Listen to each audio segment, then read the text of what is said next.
আম্মা জান আমিনা বলেন আমার গর্ভে মুহাম্মদ রাসূল রয়েছেন। অন্যান্য নারীরা বলে সন্তানের একটা ভারী মা বুঝতে পারে। কি ভারী থাকে না? এ নবীর গোলামেরা, এ মা নবী পাকের দিবানারা, আল্লাহ আমার নবীকে কি নিয়ামত করেছে ওই নিয়ামতের চর্চা করো, ওই নিয়ামতে আল্লাহ শুকরিয়া আনন্দ করো।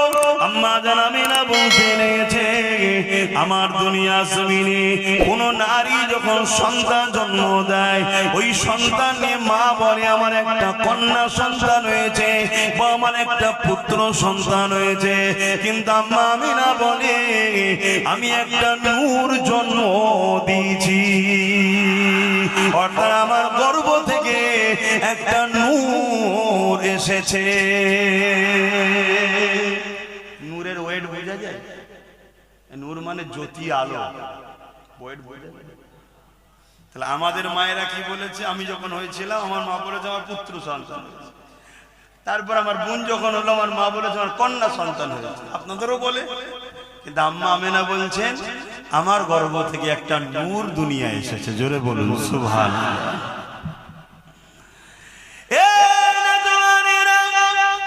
আল্লাহ নবী দাদা হযরত আব্দুল মুত্তালিব এমন করে তিনি যখন বাজারে যান লোকের মধ্যে একটা আলোচনা হতে লেগেছে আব্দুল মুত্তালিবের পুত্রবধূ আমিনা একটা খুশবু ব্যবহার করে, যে খুশবুটা মক্কার কোন জায়গাতে পাওয়া যায় বলে জানা নাই। কোথা থেকে খুশবু পেল? এত সুন্দর খুশবু, এবং বিধবা নারীদের খুশবু বাঁকাটা তৎকালীন সময়ে তো এবং এখনো মানুষটি ভালো নজরে নেয় না। তাই রাসূলুল্লাহ দাদা সরদার ছিলেন, লিডার ছিলেন, নেতা ছিলেন মক্কার। এই তিনার কানে যখন এই কথাটা বলেছে তিনি তিনার স্ত্রী অর্থাৎ রাসূলুল্লাহর দাদি জানের কাছে আলোচনা করতে লেগেছে। আরে আব্দুল্লাহর পুত্রবধূ আব্দুল্লাহর পরিবার, আমাদের বাচ্চা আব্দুল্লাহ ইন্তেকাল হয়ে গেছে, স্বামীহারা ওই বেটিটা বড় কষ্টের মধ্যে রয়েছে, কিন্তু বাজারে একটা কথা শুনতে লেগেছে সে নাকি একটা খুশবু ব্যবহার করে, যে খুশবুটা নাকি অন্য কোন জায়গায় পাওয়া যায় বলে কেউ জানে না। এই কথাটা শোনার সাথে সাথে রাসূল পাক সাল্লাল্লাহু আলাইহি ওয়াসাল্লাম দাদি জান বলতে লেগেছে আমিও অবাক হয়ে যাই, কিন্তু স্বামী হারা তাই বেশি কিছু বলতে চাই না, যদি মনে দুঃখ পেয়ে যায়। যখন আমিনা গোসলখানা থেকে বাইর হয়, আমি যখন হাম্মামখানাতে প্রবেশ করি, আমি মনে হয় যেন আতরের কোন ফ্যাক্টরিতে প্রবেশ করলাম।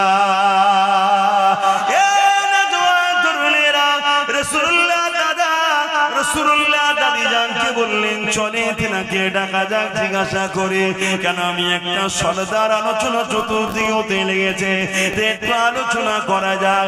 আম্মা জান হযরত আমিনা হুজুরকে ডাকা হলো, দেখে জিজ্ঞাসা করা হয় মারে এই আতরটা তুমি কোথা থেকে পেয়েছো মা, যেটা ব্যবহার করো?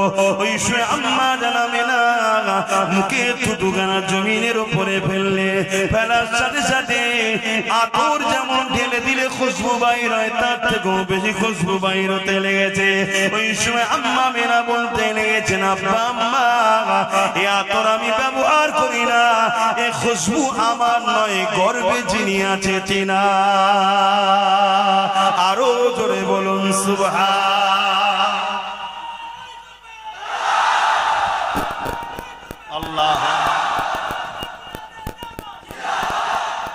যেমন আমরা আলোচনা করে থাকি রাত আল্লাহ পাকের কাছে আরজু করেছে আল্লাহ আপনার হাবিবকে রাতের ভাগে পাঠান, দিন আল্লাহ পাকের কাছে আরজু করেছে ও রব্বি আল্লাহ আপনার হাবিবকে দিনের ভাগে পাঠান। আল্লাহ পাক উভয়ের মনের বাসনাকে কবুল করে রাতের কিছু অংশ দিনের কিছু অংশ শবে সাদেকের সময় আমার নবীকে পাঠিয়েছিলেন। আমরা আলোচনা করে থাকি। আম্মা জান আমিনা হুজুর বলেছে আমার নবী পাক সাল্লাল্লাহু আলাইহি ওয়াসাল্লাম আমার গর্ভে রয়েছে। অন্যান্য নারীদের গর্ভে সন্তান থাকলে আস্তে আস্তে মায়েদের পেটটা বড় হয়, কিন্তু আমি আমিনা আমার মুহাম্মদ রাসূল আমার গর্ভে ছিল, কোনো দিনের জন্য আমি বুঝতেও পারি না, ব্যথাও হয় না, পেটও বড় হয় না। এক কথায় আমার নবী পাক সাল্লাল্লাহু আলাইহি ওয়াসাল্লামের শিশুবেলার কথা আল্লাহ নবী চাচা যান হযরত আব্বাস রাদিয়াল্লাহু তাআলা তিনি আলোচনা করতেছিলেন। আল্লাহ নবী ওই পাশ দিয়ে যেতেছিলেন, নবী পাককে দেখে সাহাবা হুজুররা উঠে দাঁড়িয়ে গিয়ে সালাম দিয়েছিলেন। আমরা বসে সালাম দিলাম দাঁড়িয়ে।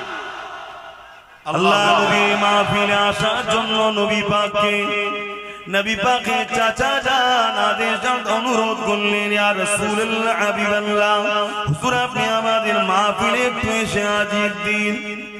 আল্লাহ নবী বলেছিলেন আমি অবশ্যই আসব, কেন আমি রাসূলুল্লাহ যা দেখি তোমরা তা দেখতে পাও না। এখানে একটা জিনিস শুধু ধরিয়ে দিচ্ছি, সাহাবাদের ঘরে নবী বলছেন আমি যা দেখি তোমরা তা দেখতে পাও না। তাহলে সাহাবারা কি আমার নবীর মতো? তাহলে এখন কোন সাধারণ মোল্লা মুলি সাহেব যদি বলে নবী আমাদের মতো, এটা কি মানা যাবে?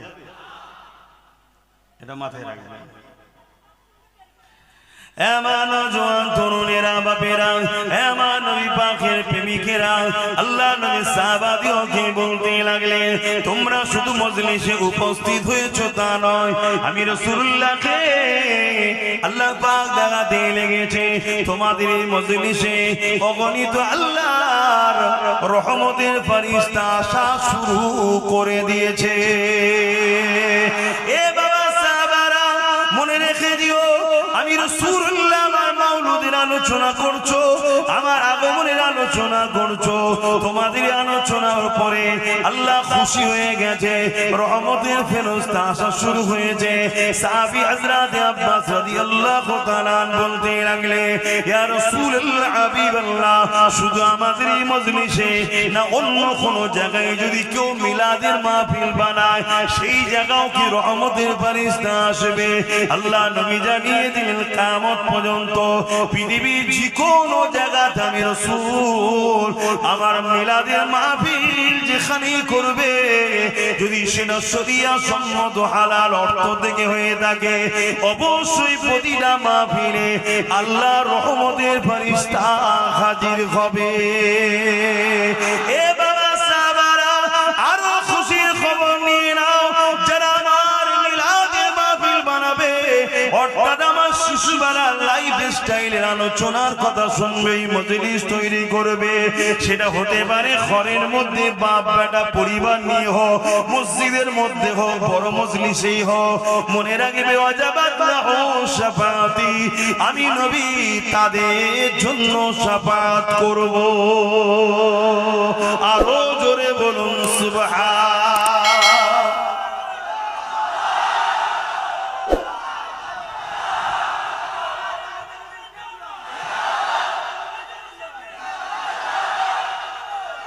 আল্লাহু আকবার। জিনিসটাকে আমাদের বড় ছোট মনে হলো, কিন্তু এর গুরুত্ব অনেক বেশি। কেন?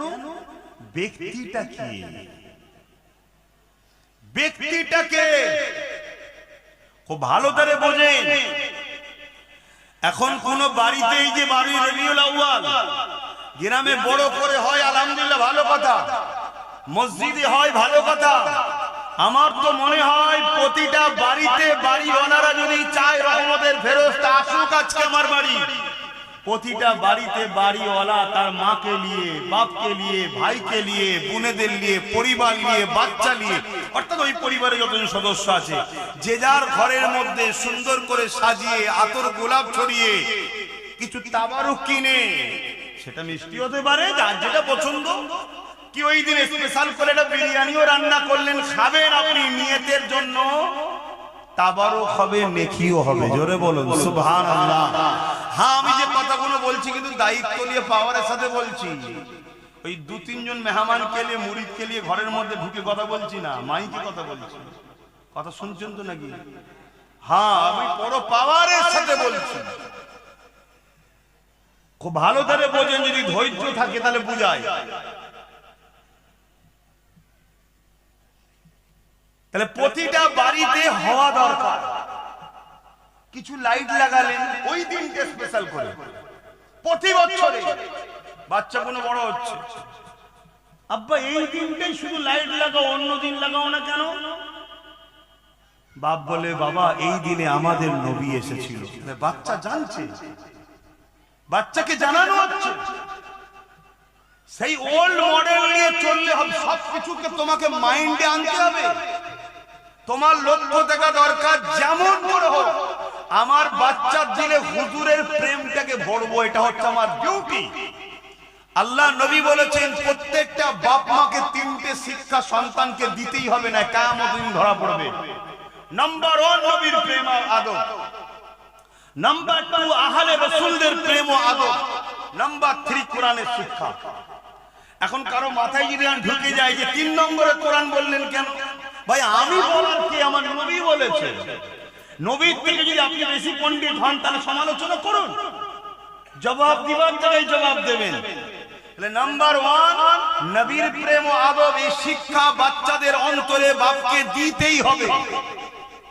তাহলে আপনি ঘরটাকে সাজালেন, কিছু ওই লাইট করলেন, কিছু চুমকি লাইট বেরিয়েছে লাগালেন, যে যার বাড়িতে করলেন, পুরো গ্রাম সেজে উঠলো, বাচ্চা বাচ্চা ছেলেরা ঘুরছে, কি ব্যাপার আজকে কি হয়েছে? প্রতি বছরে হচ্ছে, ওর ব্রেনে ঢুকছে এই দিনটা আমার হুজুরের আগমনের দিন, এই দিনটা আমার হুজুর এসেছিল, যার জন্য ইনসাফ পেয়েছি, যার জন্য ইনসানিয়ত পেয়েছি, যার জন্য আমি মানুষ হয়েছি, যার জন্য দুপায়ে পশু ছিল সেই পশুদের থেকে আমরা মানুষত্ব পেয়েছি, যার জন্য ইনসাফ হয়েছে, যার জন্য ন্যায় প্রতিষ্ঠিত হয়েছে, যার জন্য নিজের স্রষ্টা আল্লাহকে সিজদা করি, গায়রুল্লাহকে করিনি, যার জন্য আল্লাহ পেয়েছি, তিনি এই দিনে এসেছিলেন। জোরে বলুন সুবহানাল্লাহ।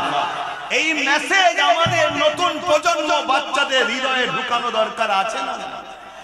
জলসা তো হবে, সারা বছর হচ্ছে, সারা বছর নবীর ছোটবেলার আলোচনা হবে, সিরাতুন নবী হবে, মেরাজুন নবী হবে, নূরুন নবী হবে, শাফাতুন নবী হবে, হায়াতুন, সব আলোচনায় হবে। আপনার বাড়িটাতে হচ্ছে কবে? আপনার বাড়িতে আপনি কবে করবেন? আপনার মুখে দাঁড়িয়ে নেই, প্যান্ট শার্ট পরে, ওই দিনে আপনি মাথায় টুপিতে পায়জামা পাঞ্জাবি যা আছে আপনি পরে বসুন না, আপনার লেবাসটা খারাপ। কিন্তু এমন একটা হাসির আলোচনা শুরু করেছে, হতে পারে আপনার বাড়ির মেসেজ ফারিস্তার মাধ্যমে যেতে যেতে যেতে যেতে একদিন নিগায়ে কারাম হবে, পর্দা উঠে যাবে, আপনি দিদার পাবেন, জান্নাতি হয়ে যাবেন। জোরে বলুন সুবহানাল্লাহ, আরো চিৎকার দিয়ে বলুন সুবহানাল্লাহ, সকলে বলুন নারে তাকবীর, হাত তুলে বলুন লব্বাইক, আপনারা বলেন ইয়া রাসূলুল্লাহ লব্বাইক লব্বাইক লব্বাইক। সরকার কি আমদ, সরকার কি আমদ, হুজুর কি আমদ, দাতা কি আমদ, পুরনূর কি আমদ, নারে দিবে। আল্লাহর রহমতের ফেরেশতাকে আমরা সাক্ষী দিচ্ছি। হাত তোলাটাকে আর কি মনে করবেন না, কাবা শরীফে একটা কোণ আছে, সেখানে হাত তুলে দেখাতে হয়, হাত তুলতে হয়, এটা ইশারা করতে হয়, ফারিস্তা আছে, আমি হাজির হয়েছি, কি দেখো। আমি আর কি করছি না আপনাদের কাছে। আপনারা হালকা বয়সের ছেলে, জীবনে প্রচুর ভুল করেছি, আমরা সবাই ভুল করি, আপনাদের সবার থেকে বেশি পাবি আমি, কিন্তু কোনোদিনের জন্য আমি ভাবিনি জাহান্নামে যাব, আমি জানি জান্নাতে যাব ইনশাআল্লাহ। কেন? একটাই কারণে, আমি আল্লাহর বন্ধুর উম্মত। আমি যদি জান্নাত না যাই, নবীর উম্মত হয়ে যদি জান্নাতে না যেতে পারে, যাবে না। কিন্তু তুমি নবীর উম্মত দাবি করে নবীর মিলাদের বিরোধী করলে তাহলে কেমন উম্মত? কথা বুঝছেন তো নাকি? আমি আবার বলছি, মিলাদ বাংলাতে কি বলে? জন্ম, তাই তো নাকি?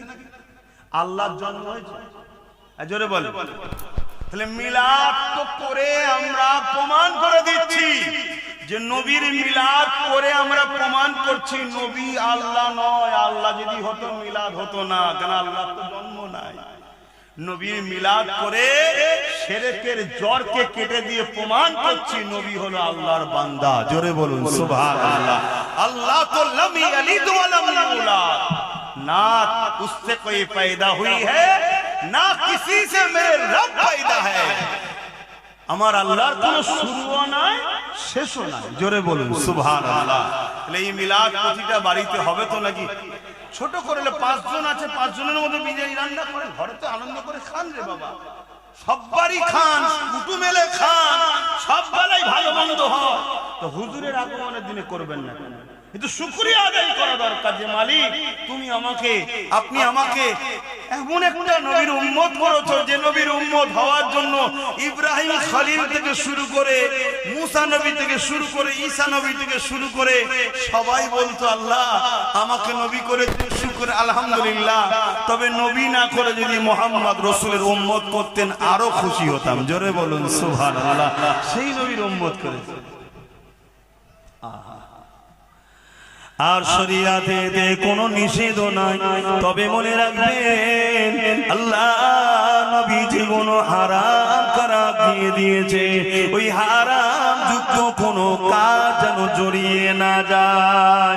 হারাম খাদ্য খেয়ে আনন্দ করাকে শরিয়াতে ইজাজত দেয় না, হারাম জিনিসকে মিলাওয়াট করে দিয়ে শরিয়াতে ইজাজত দেয় না।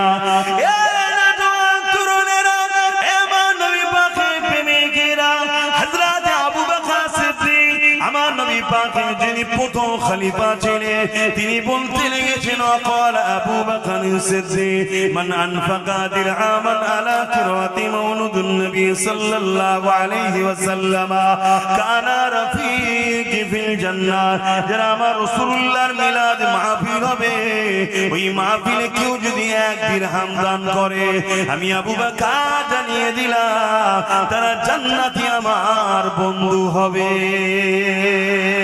আরো জোরে বলুন সুবহান। তাহলে হুজুরের মিলাদের আলোচনা দরকার আছে, অর্থাৎ আগমন কিভাবে হয়েছে, ছোটবেলায় কি করেছে, কি কি মুজিজা ঘটেছে, অলৌকিক কথা, এগুলো শুনলে আমাদের মধ্যে খুশি হয় না দুঃখ হয়? এটাকেই বলা হয় ঈদ। আসলে একটু আলোচনা করি নাকি হুজুরের ছোটবেলার কথা। এবার দেখেন খুশি হন না খুশি হন না। আম্মা জান হযরতে আমেনা হুজুর বলছেন আমার গর্ভের সন্তান মুহাম্মদ রাসূল রয়েছেন। অন্যান্য নারীদের ইশারায় একটু ধরে নিতে হবে মাসে একটা নাপাকি হয়, জান বুঝতে পারছেন? কিন্তু আমি আমেনা দেখলাম আমার গর্ভের সন্তান আছে, কিন্তু কোনো মাসে ওই নাপাকিটা বন্ধ হয় না, হয়েই যায়। মেডিকেল বলছে মায়েদের মাসে যে রক্ত বাহির হয় যদি ওটা বন্ধ না হয় তাহলে সন্তান থাকবে না, ওটা যদি চালু থাকে তার মানে সন্তান নাই বা মারা যাবে। কথা বুঝছেন তো নাকি? কিন্তু আম্মা আমেনা বলছেন আমার বাচ্চা গর্ভে আছে কিন্তু আমার বন্ধ হয়নি। কেন বন্ধ হয়? আমাদের নাভির সাথে মায়ের নাভির কানেকশন করে, ওই রক্তটা মুখ দিয়ে না খাইয়ে বাচ্চাকে নাভির সাথে মায়ের বাচ্চার পেটে যায়। কিন্তু আমার রাসূল সাল্লাল্লাহু আলাইহি সাল্লামের পেটে ওই রক্ত আল্লাহ দেয়নি। জোরে বলুন সুবহানাল্লাহ। কেন দেবে? আম্মা জান আমিনা বলেন আমার গর্ভে মুহাম্মদ রাসূল রয়েছেন। অন্যান্য নারীরা বলে সন্তানের একটা ভারী মা বুঝতে পারে। কি ভারী থাকে না? এ নবীর গোলামেরা, এ মা নবী পাকের দিবানারা, আল্লাহ মা নবীকে কি নিয়ামত করেছে ওই নিয়ামতেরা চর্চা করো, ওই নিয়ামতে আল্লাহ শুকরিয়া আনন্দ করো। আম্মা জান আমিনা বলতে লেগেছে আমার দুনিয়া জমিনে কোন নারী যখন সন্তান জন্ম দেয় ওই সন্তান নিয়ে মা বলে আমার একটা কন্যা সন্তান হয়েছে বা আমার একটা পুত্র সন্তান হয়েছে, কিন্তু আম্মা আমিনা বলে আমি একটা নূর জন্ম দিয়েছি, অর্থাৎ আমার গর্ভ থেকে একটা নূর এসেছে। নূরের ওয়েট বোঝা যায়? নূর মানে জ্যোতি, আলো, ওয়েট বোঝা যায়? তাহলে আমাদের মায়েরা কি বলেছে? আমি যখন হয়েছিলাম আমার মা বলেছে আমার পুত্র সন্তান হয়েছে। তারপর আমার বোন যখন হলো, আমার মা বলে তোমার কন্যা সন্তান হয়েছে। আপনাদেরও বলে, কিন্তু আম্মা আমেনা বলছেন আমার গর্ভ থেকে একটা নূর দুনিয়া এসেছে। জোরে বলুন সুবহানাল্লাহ।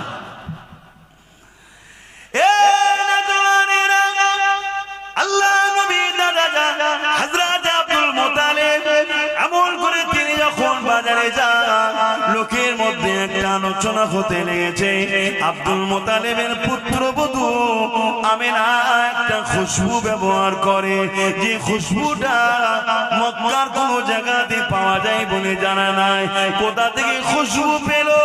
এত সুন্দর খুশবু, এবং বিধবা নারীদের খুশবু বা কাটা তৎকালীন সময়ে তো এবং এখনো মানুষটি ভালো নজরে নেয় না। তাই রাসূলুল্লাহ দাদা সরদার ছিলেন, লিডার ছিলেন, নেতা ছিলেন মক্কার। এই তিনার কানে যখন এই কথাটা পড়েছে, তিনি তিনার স্ত্রী অর্থাৎ রাসূলুল্লাহর দাদি জানের কাছে আলোচনা করতে লেগেছে। আরে আব্দুল্লাহর পুত্রবধূ, আব্দুল্লাহর পরিবার, আমাদের বাচ্চা আব্দুল্লাহ ইন্তেকাল হয়ে গেছে, স্বামীহারা ওই বেটিটা বড় কষ্টের মধ্যে রয়েছে। কিন্তু বাজারে একটা কথা শুনতে লেগেছে, সে নাকি একটা খুশবু ব্যবহার করে, যে খুশবুটা নাকি অন্য কোনো জায়গায় পাওয়া যায় বলে কেউ জানে না। এই কথাটা শোনার সাথে সাথে রাসূল পাক সাল্লাল্লাহু আলাইহি ওয়াসাল্লাম দাদি জান বলতে লেগেছে, আমিও অবাক হয়ে যাই, কিন্তু স্বামী হারা, তাই বেশি কিছু বলতে চাই না, যদি মনে দুঃখ পেয়ে যায়। যখন আমেনা গোসলখানা থেকে বাইর হয়, আমি যখন হাম্মামখানাতে প্রবেশ করে, আমি মনে হয় যেন আতরের কোনো ফ্যাক্টরিতে প্রবেশ করলাম।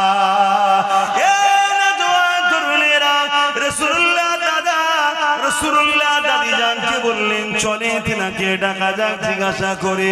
কেন আমি একটা সরদার আলোচনা চতুর্দিকে হতে লেগেছে, একটু আলোচনা করা যাক। আম্মা জান হযরত আমেনা হুজুরকে ডাকা হলো, দেখে জিজ্ঞাসা করা হয়, মারে এই আতরটা তুমি কোথা থেকে পেয়েছো মা, যেটা ব্যবহার করো? ওই সময় আম্মা জান আমেনা মুখে থুতুখানা জমিনের উপরে ফেললে, ফেলার সাথে সাথে আতর যেমন ঢেলে দিলে খুশবু বাইর হয়, তার থেকেও বেশি খুশবু বাইর হতে লেগেছে। ওই সময় আম্মা মেনা বলতে লেগেছেন, আব্বা আম্মা এই আতর আমি ব্যবহার করি না, এই খুশবু আমার নয়, গর্বে যিনি আছে তিনা। আরো জোরে বলুন সুবহানাল্লাহ।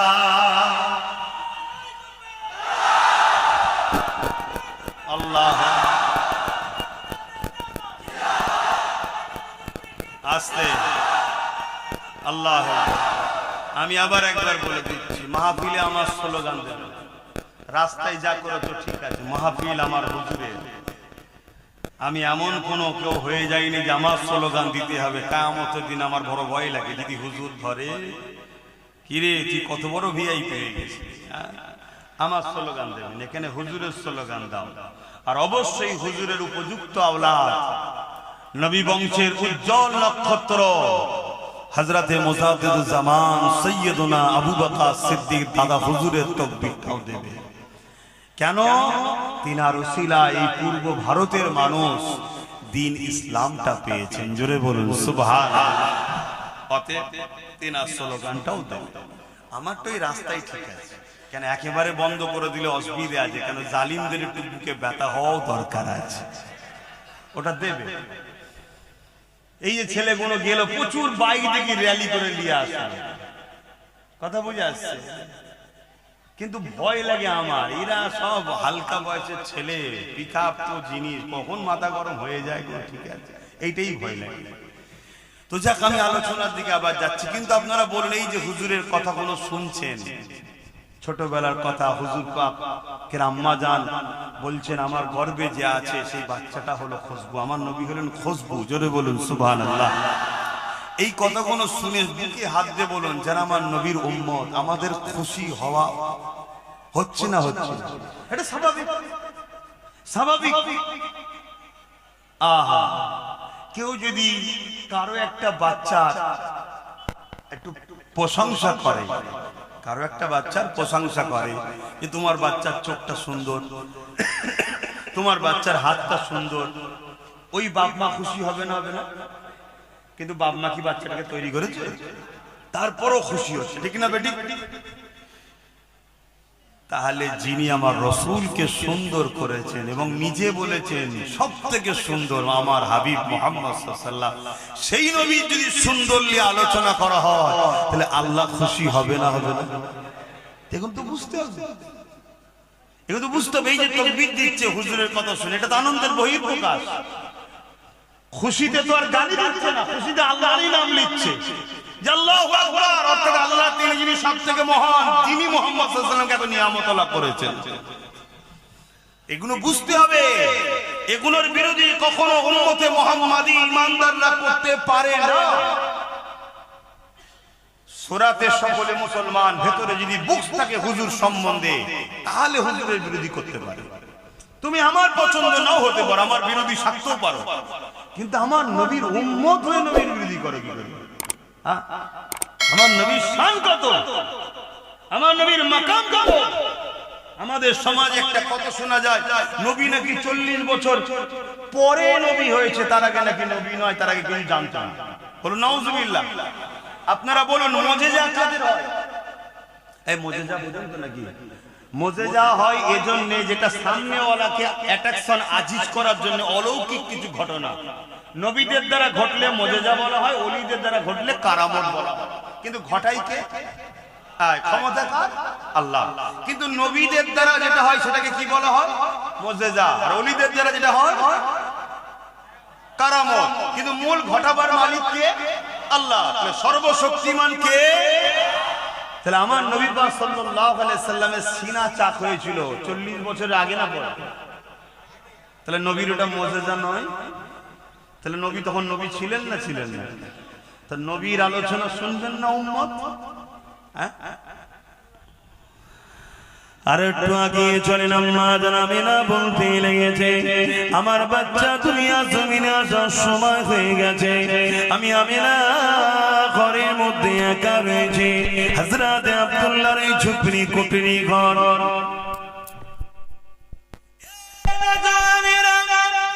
আম্মা জান আমিনা বলতে লেগেছে, আমার মনের মধ্যে বাসনা হলো নারীদের সন্তান হবার সময় অন্য নারীদের সহযোগিতার প্রয়োজন হয়। আমি আমিনা একা রয়েছি, যদি অন্য কোন নারী সহযোগিতা পেতাম আমার জন্য বড় উপকার হতো। ঠিক এমনই যে ভাবতে লাগলাম, সঙ্গে সঙ্গে দেখলাম আব্দুল্লাহর ঘর, আমার এই ঘুটনি ঘরটা আলোয় আলোকিত হয়ে গেছে, সুন্দরী সুন্দরী রমণী চলে এসেছে। আমি আমিনা জানতে চাইলাম আপনারা কারা, কোথা থেকে আসলে? ওই নারীরা বলতে লাগলো, আমিনা আল্লাহ দোস্ত আসবে মেহমানদারি আপনার খেদমত করার জন্য, আল্লাহ আমাদেরকে পাঠিয়েছে, আমরা হলাম জান্নাতের এই যে আলোচনাগুলো ছোটবেলার যেখানে হয়, ওই মাহফিলকে কি বলা হয়? আবার একবার বলবেন তো, মনে থাকবে তো নবী? তাহলে মিলাদুন নবী বা ঈদে মাউলুদুন নবী বা ঈদে মিলাদুন নবী শুনলে ঘাবড়ে যাবেন না, এগুলোকে মাথায় নেন যাতে স্মৃতিতে থাকে। তাই বারবার জিজ্ঞেস করছি, বিরক্ত হচ্ছেন নাকি?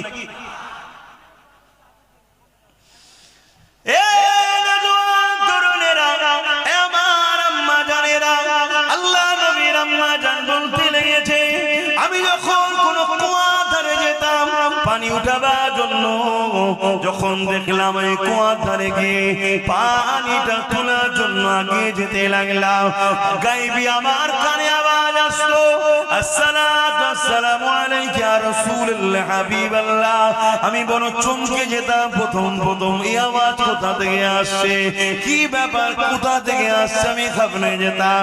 আমি যখন কুয়ার দিকে খেয়াল করে দেখতাম, খেয়াল করতাম কুয়ার পানির ভেতর থেকে এই সালামের আওয়াজ আসতে লেগেছে। যুবকেরা, তরুণেরা, আল্লাহ নবীর আম্মা জান বলতে লেগেছে, আমি যখন রাস্তা দিয়ে যেতাম পাথর আমাকে সালাম দিত, কিন্তু এই বলে আসসালামু আলাইকা ইয়া রাসূলুল্লাহ আমি অবাক হয়ে যেতাম, গা সালাম দিত।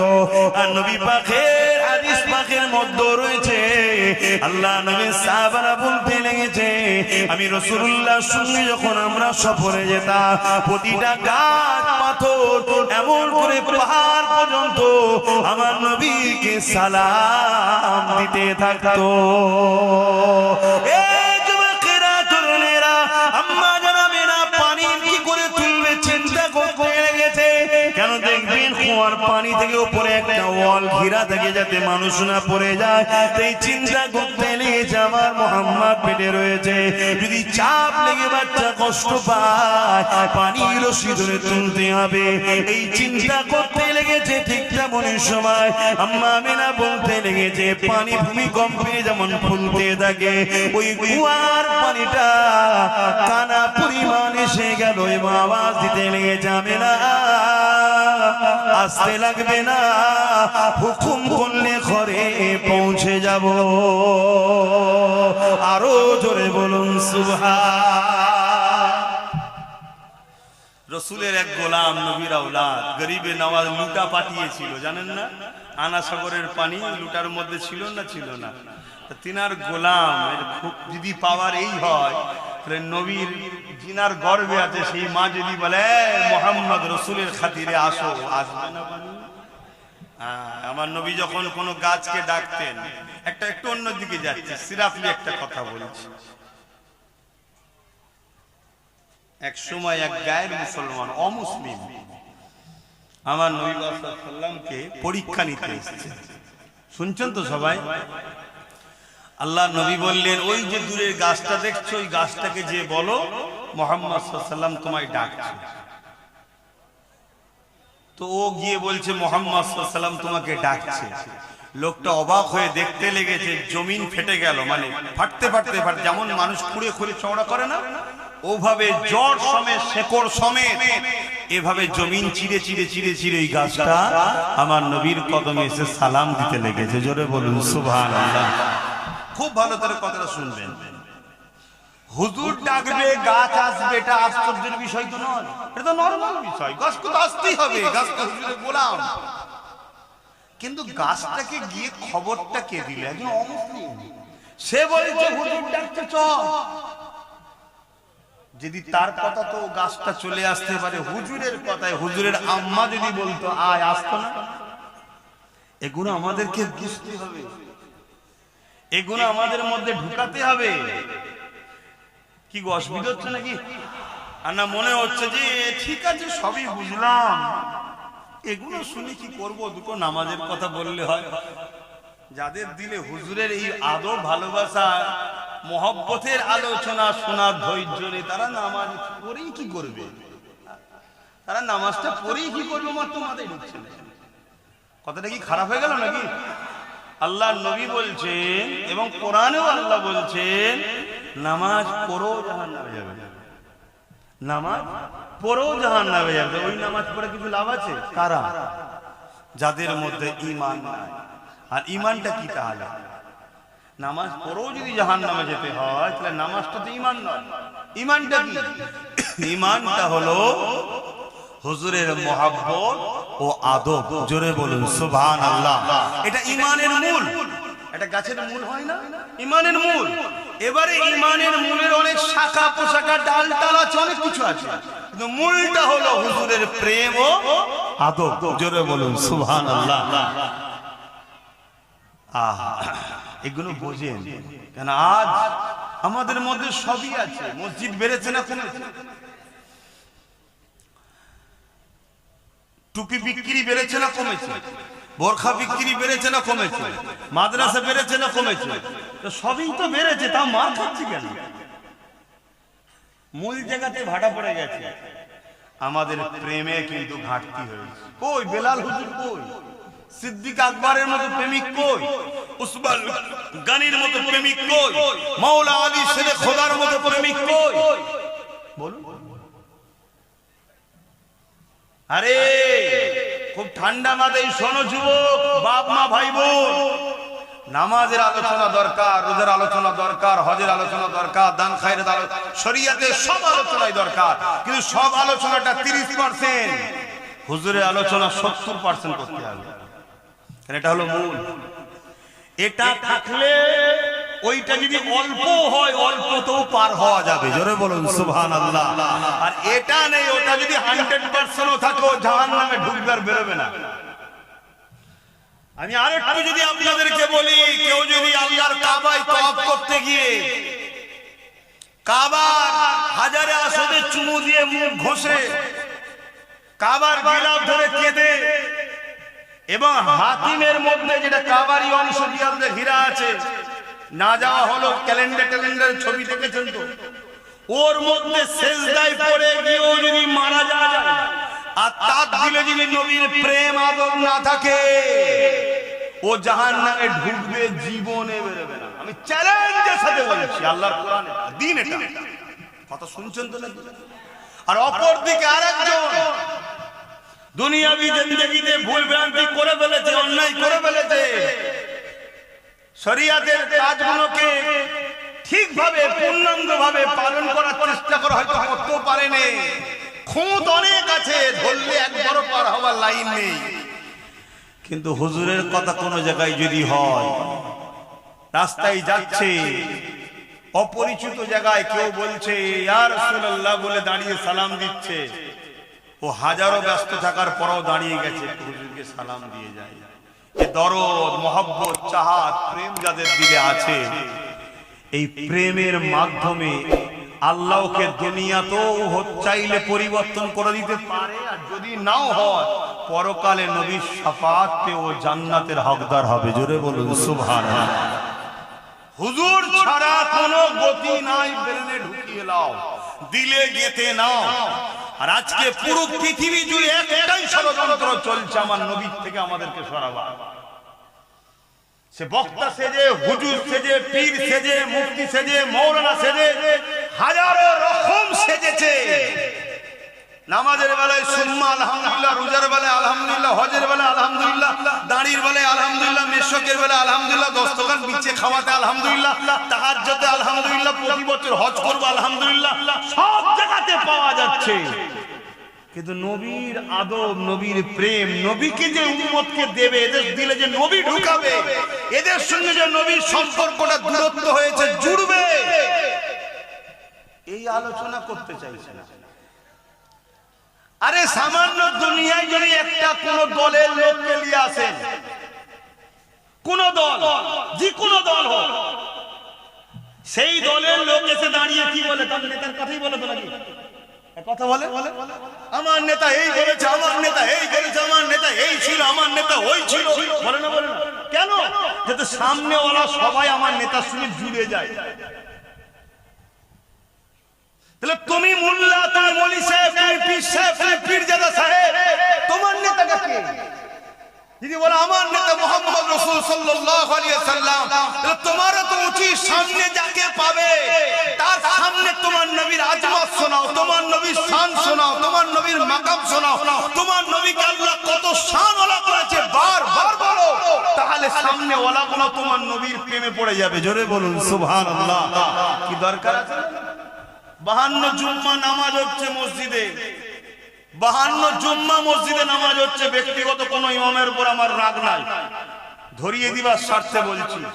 কত কিছুর আলোচনা হয়, কিন্তু 52 জুম্মা একটা এমনও মসজিদ আছে, একটা জুম্মা তো আমার নবী যে শাফাআত করতে পারবে, এই যে মাকাম নবীকে আল্লাহ দিয়েছে, আলোচনা করে না।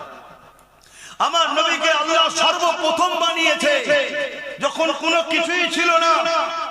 জিবরাইল আলাইহিস সালামকে একদিন আমার নবী জিজ্ঞেস করছে, জিবরাইল তোমার বয়স কত? জিবরাইল সাল্লাম বলছে, হুজুর আমার বয়স কত আমি তো এইভাবে বলতে পারবো না, তবে আমি কিছু নমুনা আপনাকে বলছি, আপনি দেখে নেন। কি?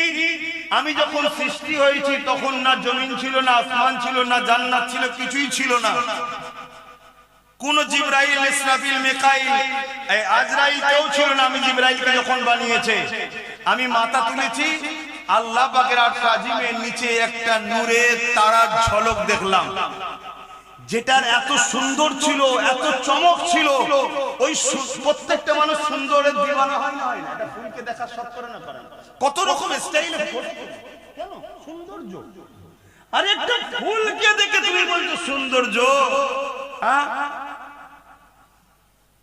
যার জন্য কায়নাত আছে, তিনি তিনার কথা ভাবো যুব সমাজ, তিনাকে প্রেম করো।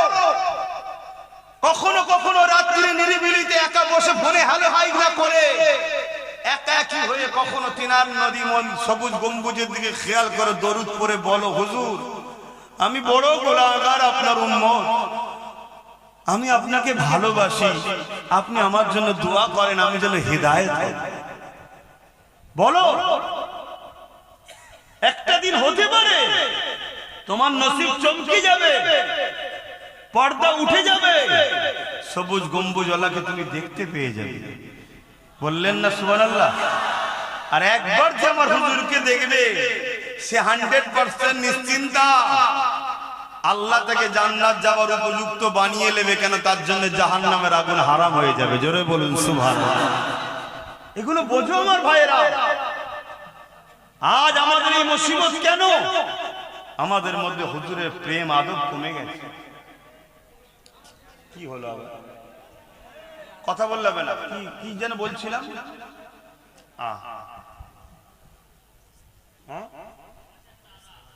হ্যাঁ, কত একটা তারা দেখেছিলাম। এই তারার চমকে আমি এত ভালো লেগেছে, আমি দেখার ইন্তজারে রয়ে গেলাম যে কখন আবার তারাটা দেখবো, ওই জ্যোতিটা, ওই নূরটা, আলোটা দেখবো।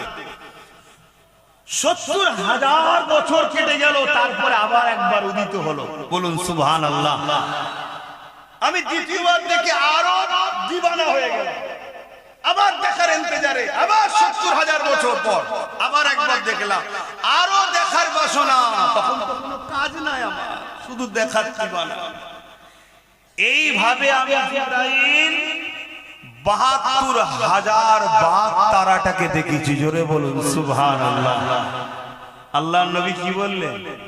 হাদিস বলছে, নবী বললেন, জিবরাইল রে, ওই তারাটা হলো তোমাদের নবী মুহাম্মদ রাসূল। জোরে বলুন সুবহানাল্লাহ। তাহলে আমার নবী কবে থেকে? এগুলো জানতে হবে না? এগুলো তো মুসল্লিদের ঘরেও জানানো দরকার। কি আমার নবীর শান মর্যাদা নিয়ে আলোচনার দরকার। মনে রাখবেন, আমার নবী পাকের কাছে একদিন বাজারে একটা ইহুদি ছেলে এসে হাজির হয়ে গেছে। মন দিয়ে শোনেন, একটু অন্য সাইডে চলে গেলাম, আবার ফিরে আসবো মিলাদের দিকে সময় যদি থাকে। কেননা যুব সমাজ সামনে বেশি রয়েছে, ১০০-র মধ্যে ৯৫টা যুবক।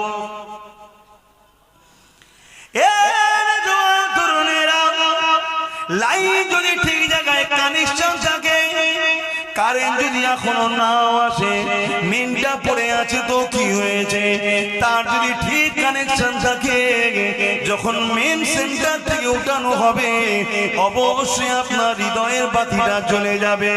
কিন্তু কানেকশন যদি বিচ্ছিন্ন থাকে, সব জায়গায় বাতি জ্বলবে, আপনার বাতি কিন্তু জ্বলবে না। তাই কানেকশন হুজুরের সঙ্গে ঠিক রাখেন। আজ হালকা বয়সে ভুল হয়ে যাচ্ছে, একটা দিন আপনার এই প্রেম আপনাকে হাজি বানাবে, নামাজি বানাবে, জাকিরিন বানাবে, তওবা কারি বানিয়ে আল্লাহ ওয়ালা করে কবরে নিয়ে যাবে।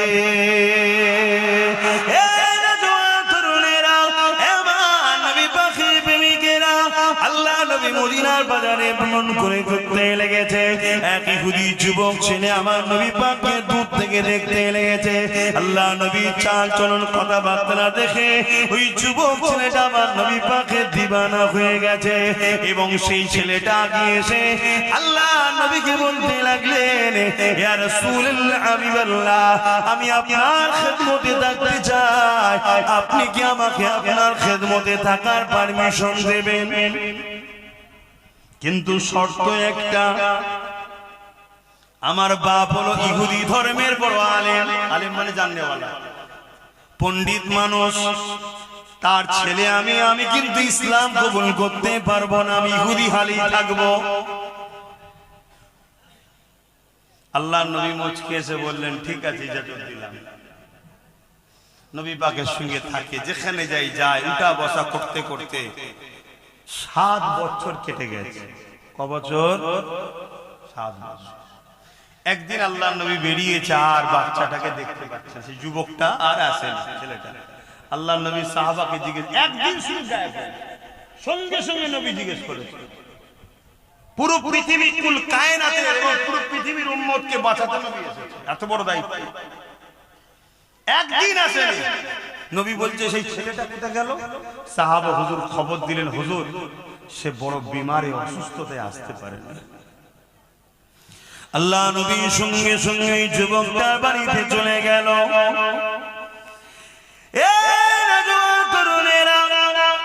কেউ যদি বিমারে পড়ে, বিশেষ করে আপনার প্রতিবেশী, সে যদি অমুসলিম হয়, তার সঙ্গে ভালো ব্যবহার দেখাও, তার খোঁজ খবর নাও, তার পাশে দাঁড়াও, তাকে সৎ পরামর্শ দাও।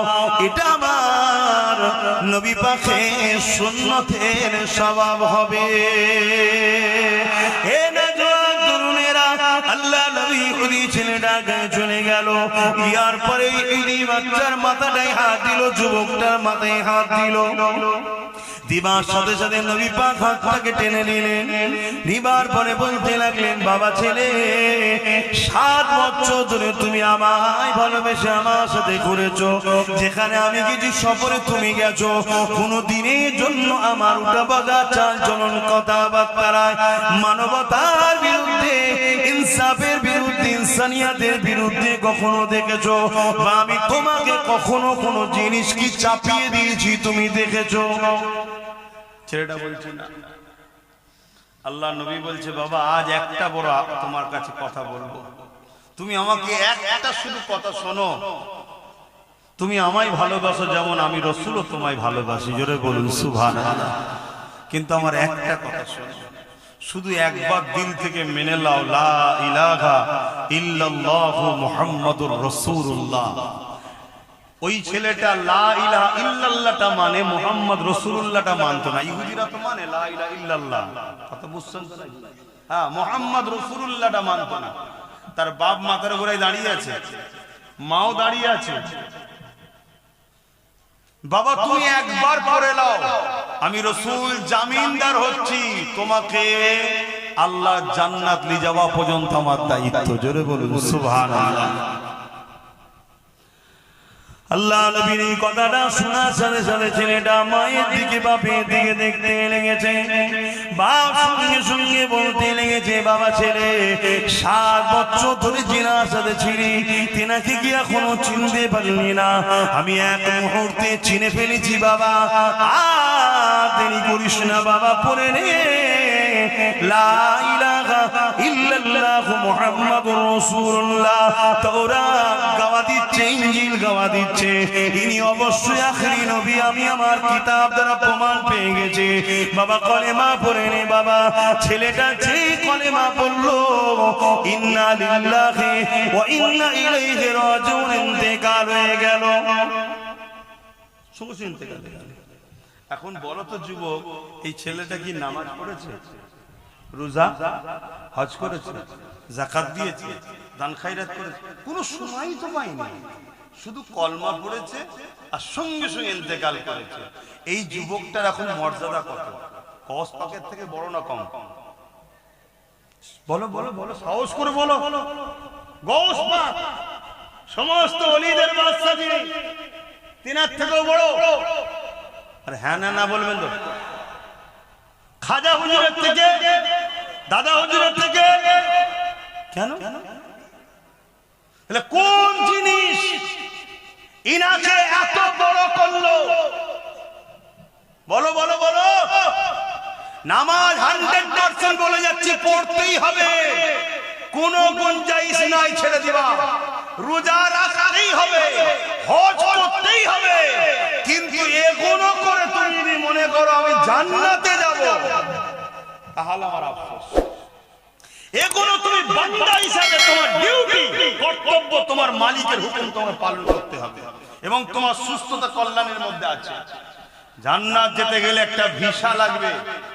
সৌদি আরবে যেতে গেলে ভিসা লাগে না? লাগে না? কেন রে বাবা? একই পৃথিবী তো, একটা বিছখানে সাগর রয়েছে মাত্র। আমার টাকায় যাব প্লেন চেপে, আমি খাবো আমার পয়সা খরচ করে, তাও থাকতে দিবি না? না। এখান থেকে যদিও ছেড়ে যায়, এয়ারপোর্টে ধরবে যেই ভিসা নেই অমনি রিটার্ন, ঠিক না বেটি? কেন? ভিসা নাই। তাহলে দুনিয়ার নিজাম যদি এক দেশ থেকে আরেক দেশে যেতে গেলে ভিসা লাগে, তা দুনিয়ার দেশ থেকে জান্নাতের দেশে যাবে ভিসা ছাড়া?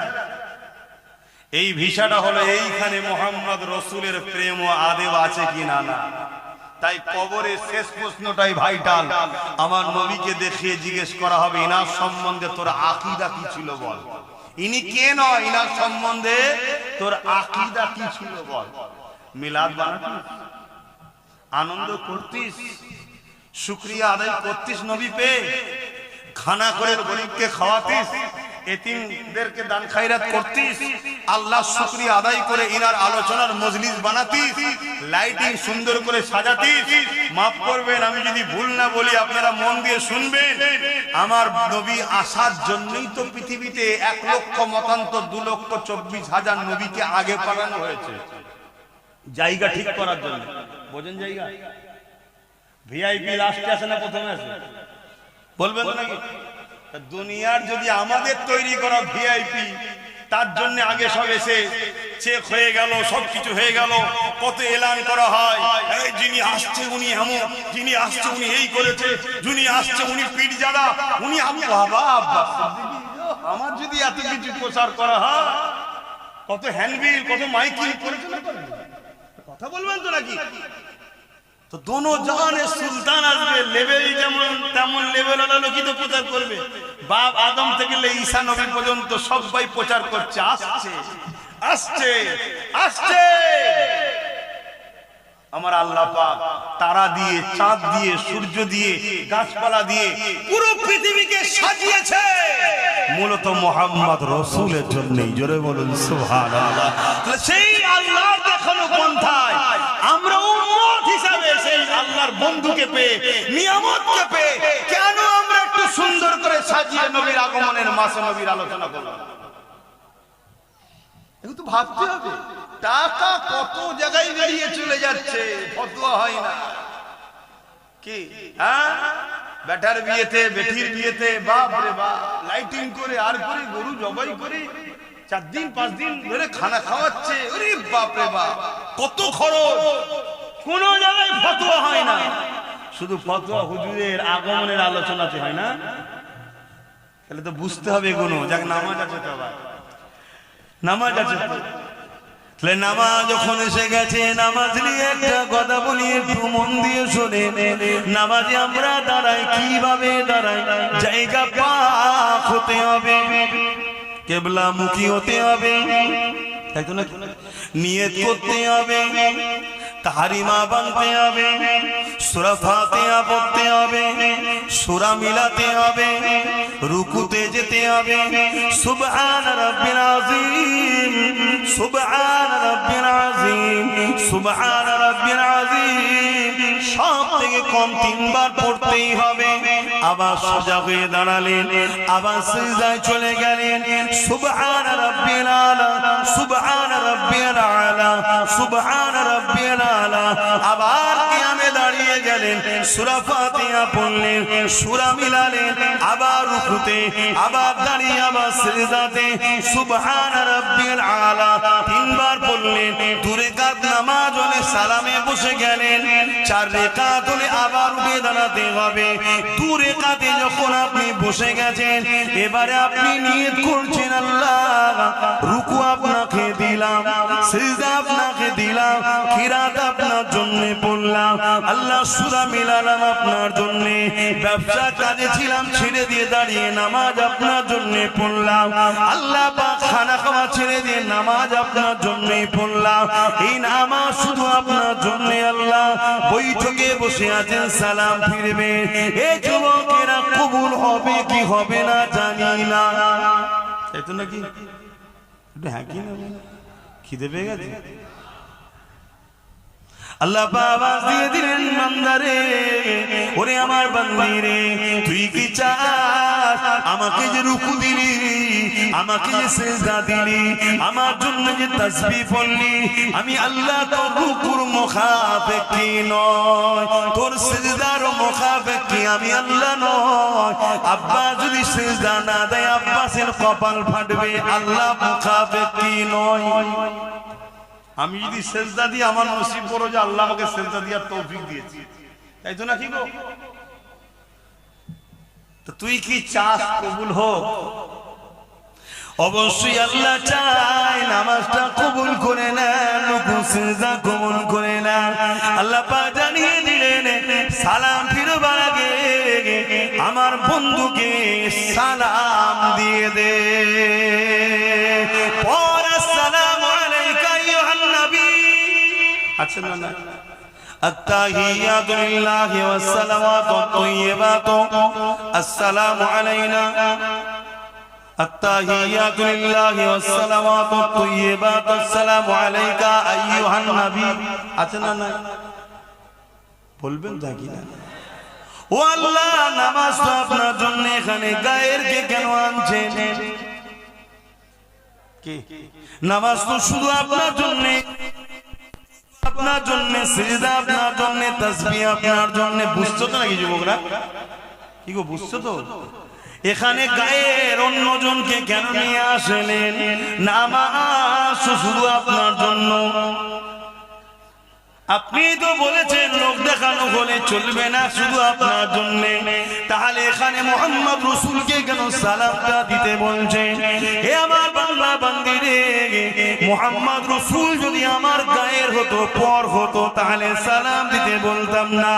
সালাম দিয়ে তোকে বুঝিয়ে দিলাম মোহাম্মদ রসুল আমার পর নয়, আপন। আর এই সালামের সাদকাতে আমি আল্লাহ তোর নামাজটা কবুল করে নেব। নামাজ পড়ার আগে নবী ছিল আছে না নাই?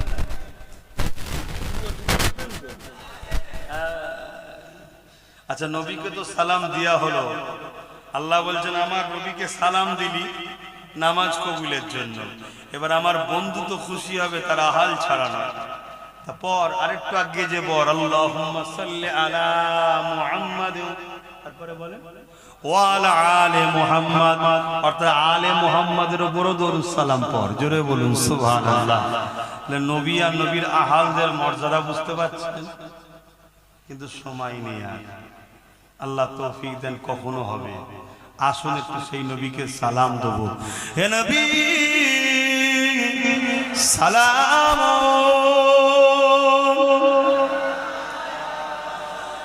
ইয়া রাসূল।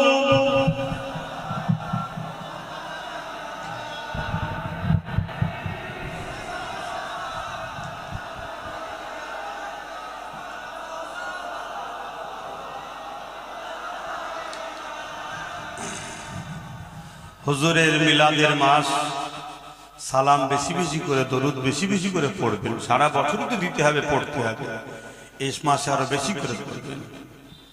পাশাপাশি আমি ছোট্ট একটা বিষয় আলোচনা করব ওয়াকফ নিয়ে। আপনাদের কোনো আপত্তি আছে? কেন হুজুরের মিলাদের মাস বলে অন্যদিকে বেশি গেলাম না। অন্যদিকে যাওয়া বলতো শরীয়তের বাইরে যেতাম না, শরীয়তের মধ্যেই থাকতাম। কেন? এই মেম্বারটা আমার বাপের নয়, এই মেম্বার আমার দাদুরও নয়, এই মেম্বার হলো নবী পাক সাল্লাল্লাহু আলাইহি ওয়াসাল্লামের। এখানে যদি উঠে শরীয়ত বিরোধী পাকামো করি, উল্টো পাল্টা বকি, কিয়ামতের দিন হুজুর আমায় ধরবে। আল্লাহ এইটুকু এলেম দিয়েছে, আলহামদুলিল্লাহ। তাই আপনাদের বুঝতে অসুবিধা হয় আলাদা কথা, কিন্তু যেখানে যেটাই বলেছি দিনের স্বার্থে বলেছি, হুজুরের জন্যই বলেছি। তা সালাম দিয়ে বসিয়ে সংক্ষেপে একটু অকাবলে দু কথা শুধু জিজ্ঞেস করব, কথা বলবো। আপনারা শুনতে ইচ্ছুক তো নাকি? আসেন একটু সকলে সালাম দিয়ে দিই। সকলে বলিয়া নবী সালাম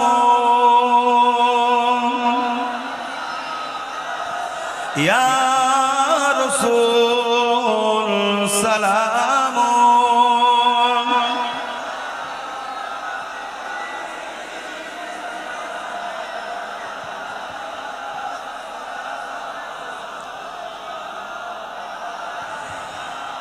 ইয়া নবী নামো ও পিয়ারা ইয়া রাসূল নামো ও পিয়ারা আরশ पर अपने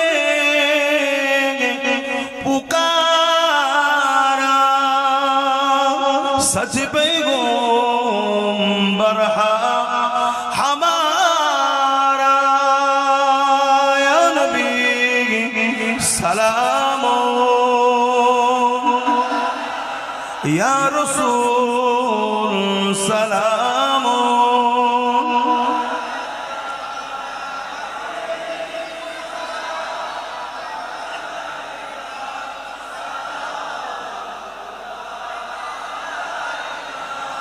या नबी मदीना होते सब কিছুই পারে ইন্দেখিতে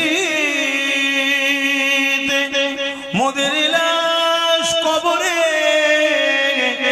রাখিলে লইবেন আপন করে নবী সালাম ইয়া রাসূল সালাম ইয়া হাবিব সালাম সালাওয়াতুল্লাহ।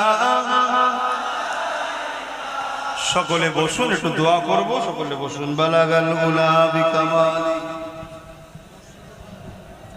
আচ্ছা আচ্ছা,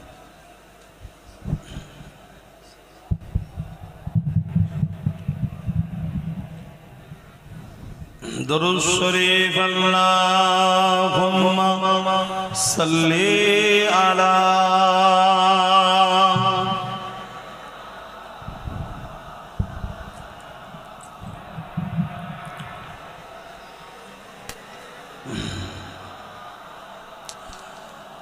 আলহামদুলিল্লাহ। আমি আপনাদের উপরে খুশি হয়েছি। দোয়া করি আল্লাহ আপনাদেরকে কিয়ামতের দিন হুজুরের শাফাআত নসিব করে, জান্নাত নসিব করে। বোন আমিন।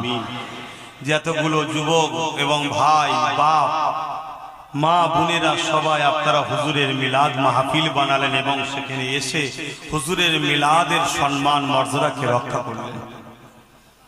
এটা আল্লাহ আপনাদের উপরে খুশি হয়ে যাক। বলুন আমিন। নিঃশ্বাসের কোনো বিশ্বাস নাই, তাই তো নাকি? দুনিয়ায় আমরা ঘর বাড়ি সব তৈরি করি না কি জন্য? একটু আরামে থাকবো। ব্যবসা বাণিজ্য কারবার রান্না বান্না করি, একটু খাবো আরামে, ভালো তন্দ, তাই তো নাকি? কবরে আরামের জন্য, আখেরাতের আরামের জন্য একটু ভাবা দরকার আছে না? নাই? আমি একটা ছোট্ট ভালো কাজ আপনাদেরকে সুযোগ দিচ্ছি আখেরাতের জন্য। নেবেন না? নেবেন না? প্রত্যেকে পকেটে হাত দেবেন। ছেলেরা যাচ্ছে আল্লাহর ঘর মসজিদের জন্য দেন। মসজিদের জন্য দিলে এটা আখেরাতে জমা হবে এবং দুনিয়াতেও 70 গুণ আল্লাহ বরকত দেবে, আখেরাতেও দেবে। কথা বুঝে আসছে? দেন, কেউ ফিরিয়ে দেবেন না। হ্যাঁ, আর একটা কথা, বুড়ামারিতে আমি একটা মাদ্রাসা করছি, জানেন তো নাকি? মুজাদ্দিদিয়া পীর আবু বকর সিদ্দিকিয়া মাদ্রাসা। ওই মাদ্রাসার বাৎসরিক জলসা পয়লা আশ্বিন, সামনে পয়লা আশ্বিন। আপনাদের সকলকে জলসা কমিটি দাওয়াত দিচ্ছে সন্ধ্যে 6টার সময়, মানে ও আচ্ছা 3টে থেকে, মানে আসর থেকে, জোহর থেকে শুরু হবে। আচ্ছা আচ্ছা, বাদ জোহর থেকে শুরু হবে। আপনাদের সকলকে জলসা কমিটি দাওয়াত দিল। দরুদ শরীফ আল্লাহুম্মা সাল্লি আলা। দেন, ছেলেরা যাচ্ছে, দেবেন, ফিরিয়ে দেবেন। আল্লাহুম্মা সাল্লি আলা।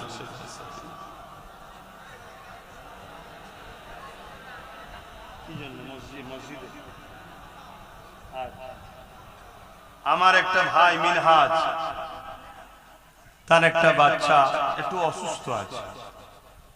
আল্লাহ যাকে ভালোবাসে বিমারও দেয় পরীক্ষার জন্য। আল্লাহ যেন শেফা দেয়। মসজিদে নগদ 2000 টাকা দিল। আপনারা দোয়া করবেন না? বলুন আল্লাহুম্মা আমিন। এ চাঁদের বিউল আউয়াল কা চমকাতা হে চমকায়েগা। যন্ত্রণা শেষ আছে। এই টুপি নিয়ে কেন পয়সা তুলছিস? তুই জানিস টুপিটা নবীর সুন্নাত? দাদা হুজুরে ওসিয়তনামা পড়বে, টুপি যদি পরে নে সে নেকি পাবে, কিন্তু টুপি নিয়ে কেউ তুচ্ছ তাচ্ছিল্য করলে কাফের হয়ে যাবে, কেন নবীর সুন্নাত। বুঝতে পারছেন? খবরদার, টুপি পয়সা তোলার জিনিস না।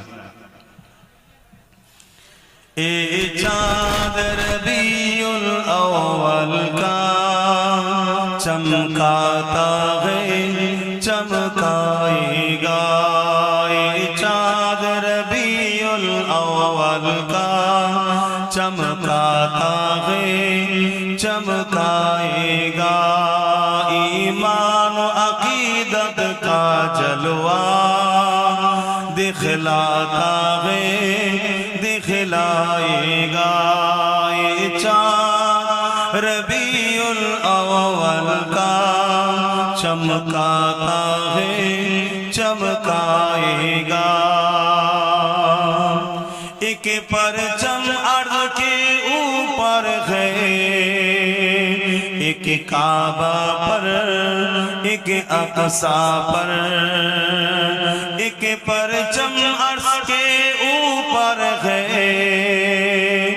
एक काबा पर एक अक़सा पर, जिब्रील के हाथों में परचाम हक़ लहराता है लहराएगा, ये चाँद रबीउल अव्वल का चमकाता है चमकाएगा।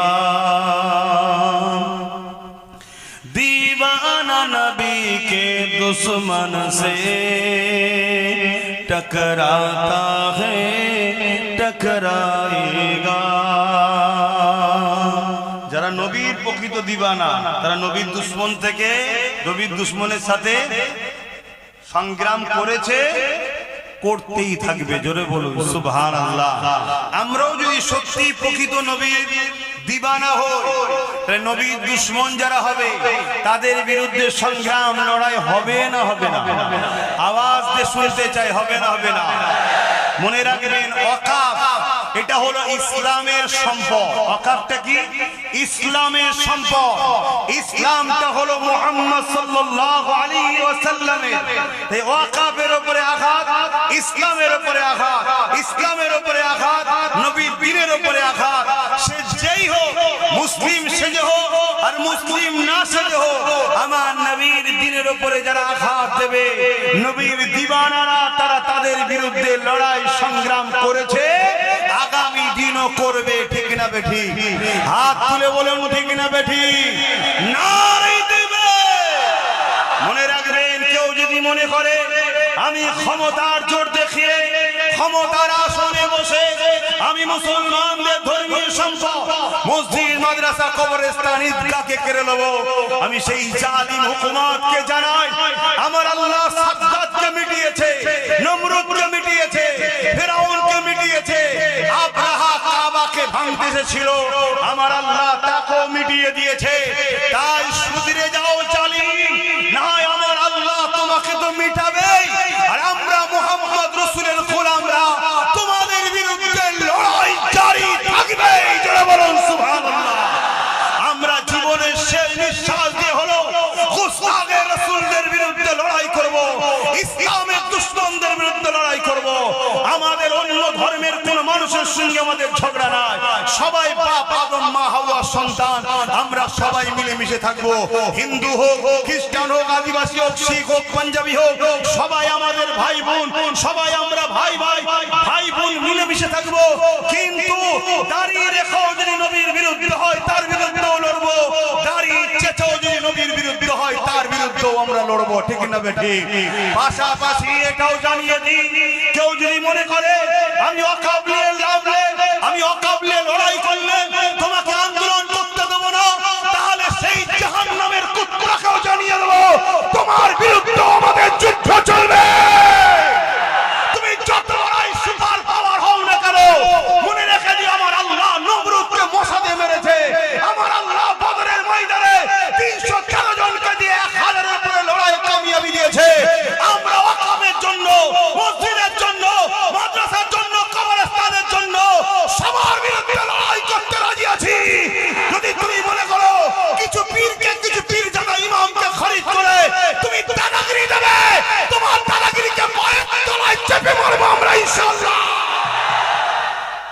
আপনারা তৈরি আছেন তো নাকি? এ লড়াই হবে, এ যুদ্ধ হবে। আপনারা কারা এই যুদ্ধে অংশগ্রহণ করতে চান? হাত তুলে দেখান, বলুন লাব্বাইক ইয়া রাসূলুল্লাহ, লাব্বাইক লাব্বাইক লাব্বাইক। নারে তাকবীর। গুস্তাগে রাসূলুল্লাহ হুঁশিয়ার সাবধান, গুস্তাগে রাসূলুল্লাহ হুঁশিয়ার সাবধান। নারে তাকবীর। কারো সঙ্গে ব্যবসা করো, করো জায়েজ। কারো সঙ্গে বন্ধুত্ব করবে, করো জায়েজ। সর্বধর্মের মানুষকে ভালোবাসতে হবে। কেউ আমাদের পর নয়, সবাই আল্লাহর সৃষ্টি, বাবা আদম মা হাওয়ার সন্তান। আমরা ভাই বোন, সব মিলেমিশে থাকো। কিন্তু ততক্ষণ পর্যন্ত যতক্ষণ সে আমার নবীর দ্বীনের বিরুদ্ধে লাগবে না। আর নবীর দ্বীনের বিরুদ্ধে যদি মায়ের পেটের ভাইও লেগে যায়, তার সাথেও লড়াই করতে হবে। এটা হলো ঈমান। আজ কাউকে আপনি ভালোবাসছিলেন আলাদা কথা, রুজি রুটির জন্য, কারবার ব্যবসা বাণিজ্যের জন্য, দেশের জন্য, সমাজের জন্য করছিলেন, করবে জানাবার দেখার দরকার নেই। সেদিন লড়াইটা ছিল আলাদা। কিন্তু আজ কেউ যদি বলে আমি গায়ের জোর দিয়ে আইন করে সব শেষ করব, তার বিরুদ্ধেও যেমন লড়াই করা আমাদের জন্য ফরজ হয়েছে। কেউ যদি ওই লড়াইতে সেই জালিমের পক্ষে দাঁড়িয়ে আমাদেরকে রুখতে চায়, এরও বিরুদ্ধে লড়াই করা আমাদের জন্য ফরজ হয়েছে, করতেই হবে। রাজি আছেন তো নাকি? বড় দুঃখ লাগছে তো এটাই, বড় কষ্ট হচ্ছে তো এটাই, বড় ব্যথা লাগছে তো এটাই। বিরোধী করব বড় জালিমের বিরুদ্ধে, আর ছদ্মবেশী শয়তানের বুকে ব্যথা হচ্ছে। কেন রে বাবা, তোর হঠাৎ করে ব্যথা হলো কেন? তাহলে শয়তানের রূপ আস্তে আস্তে বেরোচ্ছে, শয়তানের মুখোশ আস্তে আস্তে খুলছে। দিনের স্বার্থে সতর্ক করে যাচ্ছি। আর নাই মনে রাখবে, আল্লাহর পরীক্ষা আমাদের ঘরে নিচ্ছে। আল্লাহ তো তার দিনের জন্য যথেষ্ট। আমরা যদি মনে করি না দরকার নেই, আল্লাহ তোমার আমার নাম নিশানা মিটিয়ে দেবে। নতুন প্রজন্ম তৈরি করবে, তাদের কাছে ইসলাম আল্লাহ দিয়ে দেবে। যেমন ইউরোপ দুনিয়া বলছে আগামী 40-45-এর মধ্যে আমেরিকা সহ ইউরোপ দুনিয়ায় সংখ্যা গুরু হবে ইসলাম, মুসলমান। জোরে বলুন সুবহানাল্লাহ। দেখছেন না নতুন প্রজন্ম আল্লাহ করছে। তুমি আমি মুসলমান সেজে 40%, 30%, 20% যাই হোক না কেন, ইসলামের দুশ্মনের গদিকে শক্ত করব, আল্লাহ মিটিয়ে দেবে। মিটিয়ে দিয়ে নতুন প্রজন্ম তৈরি করলে। অতএব আল্লাহ যে পরীক্ষা নিচ্ছে, ওই পরীক্ষায় শক্ত হয়ে দাঁড়াও, শক্ত হয়ে দাঁড়াও। আর একটা শেষ কথা, একটা হাদিস বলে যাচ্ছি। আল্লাহ নবী বললেন, অন্যায় দেখলে হাত দিয়ে রোকো। অন্যায় দেখলে, আমার আব্বাদের অসুবিধা হচ্ছে নাকি যে কোথা যাব, বা কোথা যাব? কোথায় যাবেন? জান্নাতে যাবেন? যাবেন না জান্নাতে? ইগো আব্বারা বলবেন তো জান্নাত যাবেন না? জান্নাত যেতে গেলে তার ইসলামের দুশ্মনের সঙ্গে গলায় গলায় মিললে হয় না, বুকের খাঁচায় লাথি মারতে হয়, তবে তো জান্নাত যাবে। খুব ভালো করে শোনেন, স্পষ্ট কথা বলছি, মাইকে মুখ দিয়ে কথা বলছি। কার ভালো লাগবে না লাগবে আমার দেখার দরকার নেই। আমি আল্লাহ ও রাসূলের জন্য বলছি। অনেক হয়েছে নাটক, অনেক হয়েছে খেলা। আমার দিন মিটে যাচ্ছে, এখনো তুমি তোমার ঘুম ভাঙে না? আমার দিনকে যারা মিটাচ্ছে, তুমি তার পিছনে এখনো ঘুরছো। তুমি মুসলমান, তুমি মুসলিম, সূরাতে মুনাফিক। তুমি সেজে থাকতে পারো পীর, সেজে থাকতে পারো পীরজাদা, সেজে থাকতে পারো ইমাম, বক্তা, মুলি সাহেব। তোমার এখনো জাগার সময় হয় নাই। সবাই যদি তোমরা জেগে যাও, তাহলে অবশ্যই এক্ষুনি আল্লাহর পক্ষ থেকে সাহায্য আসবে, তোমরাই বিজয় লাভ করবে। ইতিহাস এটাই বলছে, বিজয় তো তোমরাই লাভ করেছো, আগামীতেও করবে ইনশাআল্লাহ। তো ভাইরা আমার, আল্লাহর নবী বলেন, অন্যায় দেখলে হাত দিয়ে রোখো। হাত দিয়ে যদি রুখতে না পারো, মুখ দিয়ে প্রতিবাদ করো। যদি মুখে না পারো, অন্তর থেকে ঘৃণা করো। শুনছেন তো ভাই? আপনারা জেনে শুনে আমার ওয়াজ শুনতে এসছেন তো নাকি? আমি কেমন ওয়াজ করে জানেন না? জেনে শুনেই যখন এসছি, তাহলে রাগ হওয়ার তো কিছু নেই। যারা 2 নম্বর, তারা আসবে না, স্বাভাবিক। তো তুমি তো জেনে শুনে এসেছো, তুমি নিয়ে এসছো হুজুরের গোলামকে, তুমি কি ভাবছো না তেল দেবো আমি? অত সহজ নয়। আলহামদুলিল্লাহ, আল্লাহ শুকর করে বলছি, রাস্তার পাশে পড়ে থাকা ওই মুচিটা যদি আমার নবীকে ভালোবাসে, ওর জুতো মাথায় নিয়ে ঘুরবো, তোমার বেঈমান নেতাকে পায়ের তলায় রাখি আমি। কেন? তোমার বেঈমান নেতা আমার নবী দ্বীনের দুশমন। আমাদের কাছে আগে দিন, তারপরে দুনিয়াদারি প্রয়োজন আছে, কারবার, ব্যবসা বাণিজ্য, সংসার, আত্মীয় স্বজন সব হবে। আমরা নবীর জন্য বাপ মা ছাড়তে রাজি আছি, কিন্তু বাপ মার জন্য নবী ছাড়তে রাজি না। আমরা সেই ধরনের মানুষ, আমরা আমার খানদানের বংশের নসবনামা দেখুন ইতিহাস। তবে হ্যাঁ, আস্তে আস্তে আন্ডা কিছু ঘোলা হয়ে যাচ্ছে। দোয়া করি আল্লাহ তাদের হিদায়াত দিক। হিদায়াত যদি না থাকে আল্লাহ তুলে দিক, বলুন আল্লাহুম্মা আমিন।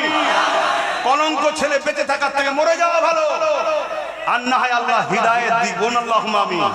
কারণ এখনো কি জায়গার সময় হয়নি, এখানে দিনের মামলা চলছে পারে। এতদিন ছিল পেটের মামলা, ঘর বাড়ির মামলা, কারবারের মামলা, এবারে কিসের মামলা এসে গেছে। এখানে তো পেট দেখতে গেলে চলে না। আর আমার মা বোনেদের বলি, কটা সন্তান? একটা দুটো তো। আর আপনার আব্বা আপনার দাদাদের কটা? 6টা 7টা 8টা 9টা। তাদের কখনো কারো কাছে হাত পাততে হয়নি। আর এক দুটো ছেলেতে মা ভিক্ষার হাত পাচ্ছেন। হ্যাঁ, খোদা মারবে এমন। তওবা করে পরিবর্তন হয়, হারামের অর্থ লিয়া বন্ধ করে দেন। যদি বন্ধ না করেন খোদার পক্ষ থেকে মার আসবে। 10-20টা জন্তু পশু আপনাকে ছিঁড়ে ছিঁড়ে খাবে, কিচ্ছু করতে পারবেন না। আপনি দুনিয়ার দিকে তাকিয়ে দেখুন না কি হচ্ছে। দেখুন প্যালেস্টাইনে কি হচ্ছে। জাগেন, আগে থেকে জাগেন, আগে থেকে জাগেন। এখানে দিনের মামলা আসছে। তো নবী বললেন অন্যায় দেখলে কি দিয়ে রুখতে হবে? হাত দিয়ে। যদি হাতে ক্ষমতা না থাকে, মুখ দিয়ে। যদি মুখে না থাকে, অন্তর দিয়ে ঘৃণা করো। সব জায়গায় যারা হাত তোলে এখানেও তার হাত তোলা দরকার। আর যারা সব জায়গায় হাত তোলে না তারা হাত তুলবে না। সব বেলায় হাত তোলো। জায়গা চলে গেছে, মারপিট করেছো, কি ভুল বলছি নাকি? সামান্য 2000-3000 টাকার জন্য মাথা ফেটিয়ে দিয়েছো, করেছো না করেন? বাক্স চুরি করলে ছুটছো, করেছো না করেন? সব জায়গায় মারপিট করেছো, এখানেও তোমায় হাত তুলতে হবে। এটা তোমার পরীক্ষা শুরু হয়েছে ভাই। আর যারা ওই জায়গায় হাত তোলে না তাদের জন্য দ্বিতীয় পন্থা কি? মুখ দিয়ে প্রতিবাদ করো। আমি আব্বাস সিদ্দিকী সব জায়গায় প্রতিবাদ করি। আর মসজিদের বেলায় চুপ, তাহলে জানতে হবে মুনাফিক গাদ্দার। যেসব আলেম ওলামারা অন্য ব্যাপারে মুখ খোলে না, চুপচাপ থাকে, ফটোর সামনে আসে না, অনেক কখনো মুখ খোলে না, ফটোর সামনে আসে না, এই সেসব হুজুরকে আমি সম্মানের সাথে বলছি, তাদের জন্য এখানে আসার প্রয়োজন নাই। ঠিক না বেটি? কিন্তু কিছু বিষয় হলে মিডিয়া নিয়ে আসো, বক বক বক বক করে বকে দিলে কি অনেক বকে না, বকে না? এই বেলায় চুপ কেন? এখানেও তোমায় মুখ খুলতে হবে। 3 নম্বর চলে আসেন চুপ থাকা। তো সব জায়গায় যারা চুপ ছিল এখনো চুপ থাকবে, কিন্তু অন্তর থেকে ঘৃণা করতে হবে। যেমন অন্য অন্তর থেকে ঘৃণা করে অন্য অন্যায়ের বিষয়। বুঝতে পারছি তো নাকি? যদি এই 3টের মধ্যে কোনোটা না থাকে, রাসূল বলছে তার মধ্যে ঈমান নাই। কে বলছে? তাহলে ওয়াকাফ ইসলামের পার্ট না, পার্ট নয়। তাহলে ওয়াকাফকে কেউ আইন দিয়ে মিটিয়ে দিতে চাইবে, সে নাই করছে না অন্যায় করছে, তাহলে তার বিরুদ্ধে হাত দিয়ে লড়তে হবে। যদি হাতে ক্ষমতা না থাকে মুখ দিয়ে প্রতিবাদ করতে হবে। যদি মুখে না থাকে অন্তর থেকে ঘৃণা করে তার থেকে সরে যেতে হবে। তুমি মুসলমান দাবি করে ঘৃণা না করবে, হাত দিয়ে মুখ দিয়ে প্রতিবাদ করবে না, হাত দিয়ে প্রতিবাদ করবে না, তাকে শক্তিশালী করবে। জানতে হবে তোমার মধ্যে ঈমান। জোরে বলো। দ্বিতীয় নম্বর, কেউ যদি ওয়াকাফ আন্দোলনকারীদের উপরে জুলুম করে, তাহলে সে কি জানতে বাকি সেও ওয়াকাফ আইনের পক্ষে। কথা মাথায় ঢুকছে না, ঢোকে না? তাহলে এ ন্যায় করছে না অন্যায় করছে, তাহলে এর বিরুদ্ধে মুখ হাত দিয়ে লড়তে হবে। যদি হাতে ক্ষমতা না থাকে মুখ দিয়ে প্রতিবাদ করতে হবে। যদি মুখে ক্ষমতা না থাকে অন্তর থেকে ঘৃণা।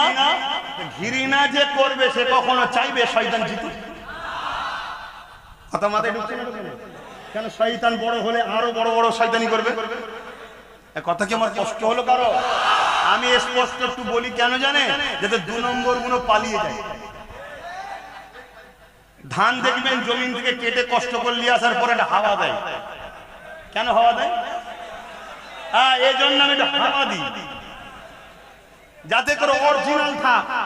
কেন? ইসলামের ইতিহাসে বলছে মুসলমান যতবার ঠকেছে বা কষ্ট পেয়েছে একটাই কারণে, মুসলমানদের মধ্যে থাকা গাদ্দারদের জন্য। আর যখন এই গাদ্দারকে মুসলমান আগে সাইজ করে দিয়েছে, একেবারেই সাইজ করে দিয়েছে, গাদ্দার ফিনিশ, আর কখনো মুসলমানের সঙ্গে কেউ লড়াই করে পারে না। তা আজকে আমাদের এই গোলামির শিকল যে গলায় দিয়েছি আমাদের গাদ্দারদের জন্য। দেখেন আমাদের কওমের কিছু গাদ্দার সব মাথায় বসে আছে না, নাই? এইগুলোর জন্য এরা কোটি কোটি টাকা খরচ করে আমাদেরকে মারবে বলে, এরা কোটি কোটি টাকা দিয়ে গুন্ডা বসে আমাদেরকে মারবে বলে, এরা কোটি কোটি টাকা খরচ করে আমাদেরকে কেস করবে বলে, এরা সব জায়গাতে খরচ করছে বলে আমরা নাকি মুসলমান। এরা কখনো কোটি টাকা খরচ করে সুপ্রিম কোর্টে কেস করেছে ওয়াকাফকে বাঁচাবে বলে?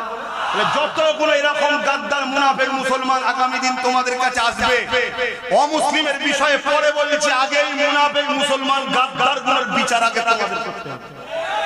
এদের উপর ভরসাটাকে বন্ধ করো। এদেরকে নিয়ে যদি তোমরা ভরসা করে চলো, তোমাদের ক্ষতি আগামী দিন আরো বেশি হবে। এরা তোমাদের পিছনে 1 কোটি খরচ করবে, 10 কোটি খরচ করবে, করে তোমাদেরকে কিনে নেবে, লিভার পরে 100 কোটি বিক্রি করে তোমাদেরকে হত্যা করাবে। এরা যতবার আমরা ঠকেছি, আমার কওমের গাদ্দার গুলোর জন্য বেশি ক্ষতি হয়েছে। এজন্য একটু কড়া কথা বলি, বললাম কষ্ট হলো কারো? আমি কি আমার জায়গা থেকে সরে গেছি? সরে গেছি। আমি দোয়া চাইবো আপনাদের জন্য, এখন চাইবো তো নাকি? তাহলে আমার জন্য চাইবেন না? আমার জন্য দুটো দোয়া, নিজের জন্য চাইবেন, আল্লাহ যেন আমাকে ইমানের সঙ্গে মরণ দেয় এবং নলেজ সিটি যেন কবুল করে। বললেন না আমি? আর আল্লাহ নবী বললেন, যে তার ভাইয়ের ভালো চাই না, যে তার ভাইয়ের ভালো, বসে কোথায় হবে? ও ইমাম সাহেব তো রেডি হতে হবে না? আরে ভালোবাসি বলে টানাটানি করছে না, কে কাকে টানে? তাহলে আমার জন্য দোয়া করলেন। আল্লাহ নবী বললেন, যে তার ভাইয়ের ভালো চাই না, সে জান্নাতের খুশবু পাবে না। তাহলে আমি আমার জন্য চেয়ে যাবো, আর আমার ভাইটার জন্য চাইবো না? আমার ছোট ভাই নওশাদটার জন্য দোয়া চাইবে। ওর উপরে জালিমদের খুব রাগ, ওর উপরে চোর ডাকাত খুনি সন্ত্রাসগুলোর খুব রাগ, ওকে ঘন ঘন ধরছে আর বন্দি করছে, দেখছেন না? তবে আল্লাহর শান, আল্লাহ কি কোন হিকমতে আল্লাহ মানুষকে বড় করে আল্লাহই তো জানে। ইউসুফ আলাইহিস সালামকে আল্লাহ জেলে দিয়েছিল, আবার মিশরের রাজাও করে দিয়েছিল, জানেন তো নাকি? তা আল্লাহ পাক একে জানো মানুষ জাতির সেবার জন্য, শুধু মুসলমান নয়, মুসলমান যদি সেবা করবি তুই ধর্মগুরু হয়ে যা, তুই নেতা হবি কেন? নাকি নেতা যে হবে সবার জন্য হতে হবে। নেতার কাছে হিন্দু খ্রিস্টান আদিবাসী বলে কেউ নাই, মানুষের সেবা। আমার ভাইকে যেন সমস্ত মানুষের জন্য রাজ ক্ষমতা আল্লাহ দান করে, বলুন আমিন। এবং ওকেও যেন মোহাম্মদ রসুলের গোলাম হিসেবে কবুল করে, বলুন আমিন। মোহাম্মদ রসুলের গোলাম না হয়ে যদি নেতা হয়, ও চোর হয়ে যাবে। একদম ওপেন কথা, ভাই তো কি হয়েছে? ভাই আগে নয়, রসুল আগে। বন্ধু শোনো, রসুল আগে, ভাই আগে নয়। শুনছেন তো নাকি? তাহলে আমার ভাই যদি নবীর গোলাম হয়ে নেতা হয়, তাহলে ফারুক আজম যেমন ইনসাফ দেখিয়েছে, সর্বধর্মের মানুষের কথা ফারুক। জানেন তো ইতিহাস নাকি? আমাদেরকে সব ভুল ইতিহাস শুনিয়ে শুনিয়ে ভুল দিকে চলে গেছে। অধিকার বলার সময় নেই, নবী দিবসের মাস, এদিকার বেশি বলছি না। কিন্তু ওয়াকাফ আন্দোলনের জন্য আগামী দিন বিভিন্ন জায়গায় করছিলাম, আমার টার্গেট একটা ব্যারিকেড করব, মনে আছে তো নাকি? পারমিশনের জন্য কাজ চলছে, বর্ষা এখন চলছে, বর্ষাটা কেটে যাক তারপরে করব। খবর পেলে গাঁটের পয়সা খরচ করে কারা কারা আমার ডাকে আমার পাশে যাবেন, একটু হাত, লোক দেখানো হাত তোলেন না তো? পাক্কা কথা তো? যারা হাত তুলেছেন খবর পেলে প্রচার করবেন, সাথে করে আরো নিয়ে যাবেন।